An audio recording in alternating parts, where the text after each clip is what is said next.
AI is kinda everywhere these days, right? It's woven so seamlessly into our lives, but have you ever stopped and wondered what's actually under the hood? It's not magic, I can tell you that. It's some of the most specialized hardware ever created. And in this explainer, we're gonna pull back that curtain and look at the custom-built engines that are driving this whole AI revolution. So what is the secret sauce here? What gives a huge language model the ability to spit out a poem in like 2 seconds? Or how does Google Search manage to sort through trillions of web pages in the blink of an eye?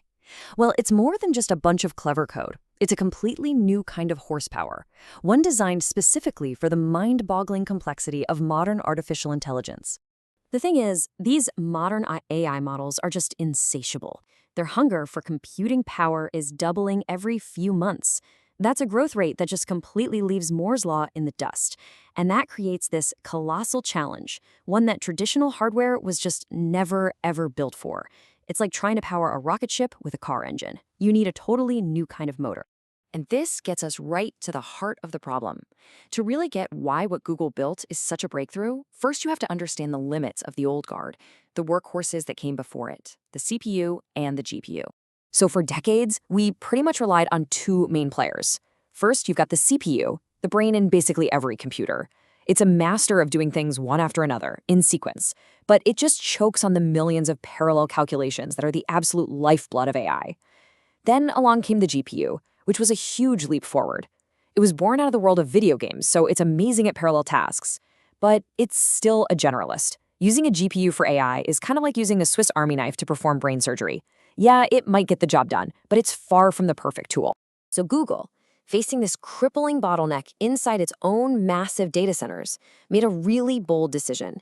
Instead of trying to adapt old tools for a new job, they decided to build something totally new, right from the ground up. A purpose-built solution for the single biggest challenge in AI. And that solution is the Tensor Processing Unit, or TPU. It's what's called an ASIC, which stands for Application-Specific Integrated Circuit. So what does that actually mean? Well, think of it this way. A CPU is a general-purpose tool that can do thousands of different things pretty well. An ASIC is a specialized tool designed from scratch to do one single thing with just breathtaking efficiency. And the TPU's one job? To absolutely master the exact kind of math that powers machine learning. And the evolution of the TPU has been, wow, nothing short of relentless. The first version back in 2015 was a game changer for inference. That's just the process of using an already trained model to make predictions. But only 2 years later, version 2 could actually train the models, which is a way, way more demanding job. Version 3 brought in liquid cooling to handle the intense heat, and by 2021, the fourth version was delivering exascale levels of power. That's enough juice to train the most gigantic models on the planet. So how does a TPU actually outperform a GPU, which was the reigning champ of AI hardware? Well, the secret is a really fundamental difference in philosophy. It's all about the raw power of extreme specialization. It's that classic battle. A generalist who can do a lot of things pretty well versus a specialist who does one thing absolutely perfectly.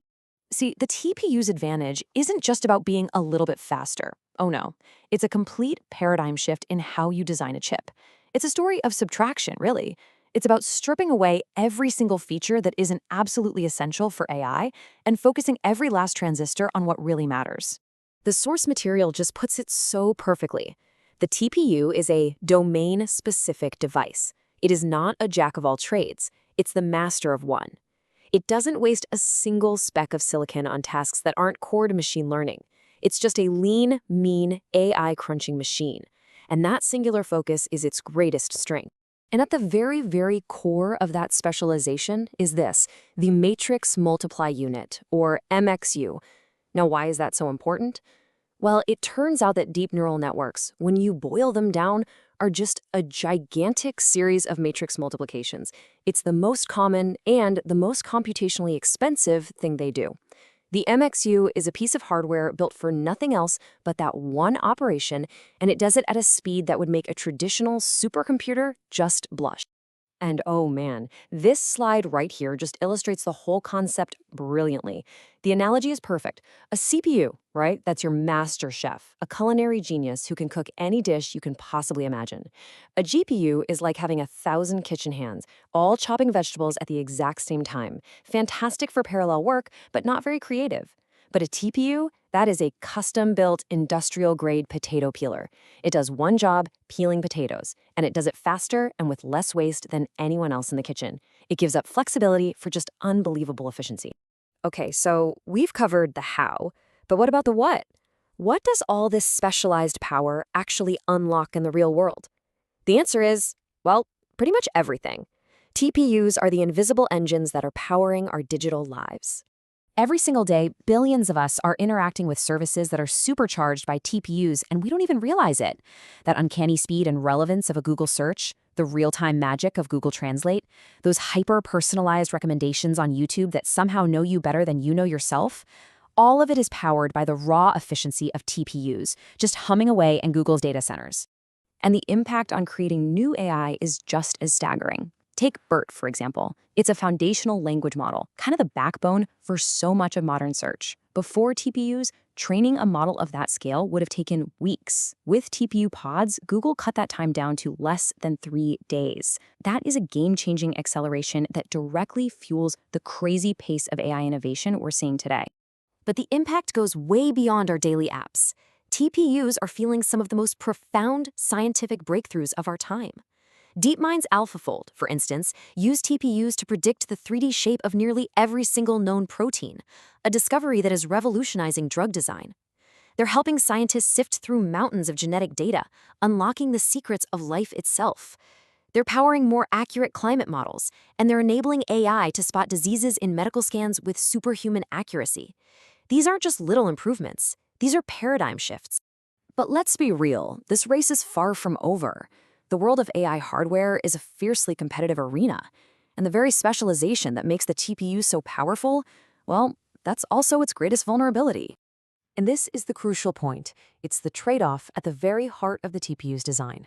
That extreme specialization gives it an incredible edge in speed and energy efficiency for AI, but it's also its Achilles heel. It loses the flexibility to do other things well. It's the ultimate specialist, that industrial potato peeler, in a world that sometimes still needs a master chef. And that trade-off really defines the battleground for the future. TPUs are facing intense competition from GPUs that are getting more powerful and more flexible all the time. At the same time, the AI models themselves just keep getting bigger, demanding even more power. To stay in the game, Google is expanding TPU support to more frameworks, but the pressure to deliver more performance per watt for both cost and sustainability has never been higher. It's a high-stakes game where the winner is going to help shape the future of tech. Which leaves us with this final critical question. As AI becomes unimaginably powerful, is the future going to belong to hyper-specialized engines like the TPU, or will a new generation of flexible, general-purpose powerhouses win the day? The race is on, and the answer isn't just going to determine the future of AI, but the very fabric of our digital world. The next few years are going to be absolutely fascinating to watch.